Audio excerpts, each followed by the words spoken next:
Hey, what's up, fam? It's your boy Darren with Darmac Builders. I'm here on a job site, and I'm just going over some things now. We have a particular, this is going to be a townhouse project where the foundation is going to be with pilings, and it's called Auger Piles.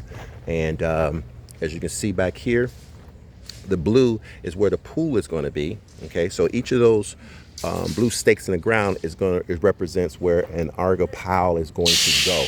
So we got 1, 2, 3, 4, 5, 6, 7, 8 back here, and I'm gonna show you on the plans where my purpose to be out here to make sure everything is lined up. The survey company comes out here and they mark it where they want each of these pilings to be located. Okay, the orange ones is part of the house here, and these cages what these gentlemen are tying up is for tomorrow when the machine comes. As you can see, this cage is where the house is going to actually sit on. This is going to go into the ground vertically. It's going to be compacted with concrete, and it's going to hit line rock, and this is what your house is going to sit on. The reason why we have to use pilings here is because when we did the soil test or the boring test, they realized that the soil here is not conducive for a structure by itself. So in other words, it needs help, right? It needs, in other words, the house needs to sit on something that's solid, that's not going to shift, that's not going to move, right? And so this is i.e. why we have these pilings here that's going to be here. Okay, so they're making this up because tomorrow, I'm going to give you guys an opportunity to look at this, and we're going to do our thing. So I got the plans here, and let's go over this a little bit. Okay, so every circle you see there is where the stakes are. The orange stakes. This is the pool area right there. That's where the blue stakes are. So you got this right here. So let's count them right here. I should have on here. You see how they go in rows? Okay. They go in rows. So I'm just going to do 2 rows with you so you can get the gist of it. So there's 1, 2, 3, 4, 5, 6, 7, 8. And it tells me this is the same thing. The second row is going to have 8 as well. So let's just go over and see what we got here. All right, so that's the number 1. That's that circle that you saw. That's 1. That's 2. That's 3. That's 4. That's 5. That's 6. That's 7. And that's 8. Okay, so we got the 8. The first row was 8. Okay, the second row, let's see what that second row is. That's 1 there. That's 2. That's the 3. That's 4. That's 5. That's a 6. That's 7. And that's the 8. All right, so that lines up with the plans here. So I come out here to make sure, cross your teeth, dot your eyes, that kind of thing.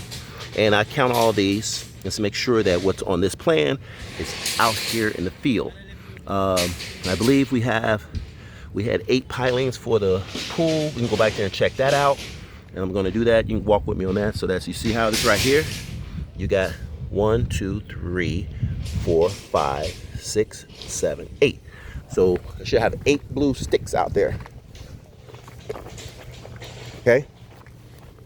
So this is actually, in other words, this is where the pool gonna sit on, because you don't want your pool sinking, to oblivion, right? So let's count them. All right. We got 1 on that far corner. We got 2, 3, 4, 5, 6, 7, 8. Got it? So when they dig this out, the piling's gonna go in here down to the ground. So when the pool sits on there, it has something solid to sit on. You're gonna see all that as I continue this build here. All right.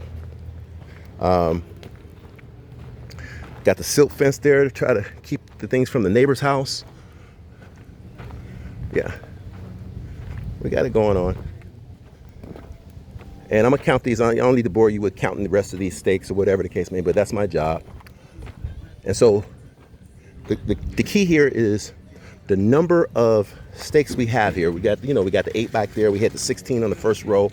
We may have another 16. It might be like 40 out here. Let's just say for this it's 50, right? When it's all said and done, including the pool. Well, you see these cages here?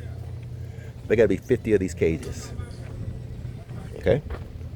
Because they're gonna stand them up, they're gonna have a drill, and they're gonna go in the dirt, in the ground, and they're gonna go there. It's a great operation. So you guys gonna see, I can't really explain it if you haven't seen it before, but I think you're gonna like it. This is just one form of doing a slab or a foundation. And you usually see it things that's close to the water. And it, you know, let me just say that it's more likely to have this as it's close to the water. But I have seen properties that's inland that required pilings as well. Okay. So you're looking at everything here. I just wanted to come out here to show you guys this here. This is going to be a townhouse project, 2-story. As you can see, there's more weight for 2 stories. And I think I need to move because they got the machine here. One of the machines here. My truck is in the way. So, yeah, all right. But I'm going to give it to you unfiltered, man. And you see how it's kind of moisture right here. It's like marsh. It's muck. That's another thing. You can't build anything on that. See, that's muck, and it really hasn't been raining a lot. So you don't want anything sitting on this, even though the pool is going to be back here. You just don't want this. And so this here material was part of the main material that's out there. We brought more dirt in, bring the pad up, of course. So it's just a matter of getting everything done the way we need to get it done so we can keep moving forward. So, hey, stay tuned. Keep watching. Learn a thing or two. It's your boy Darren with Darmac Builders. Peace.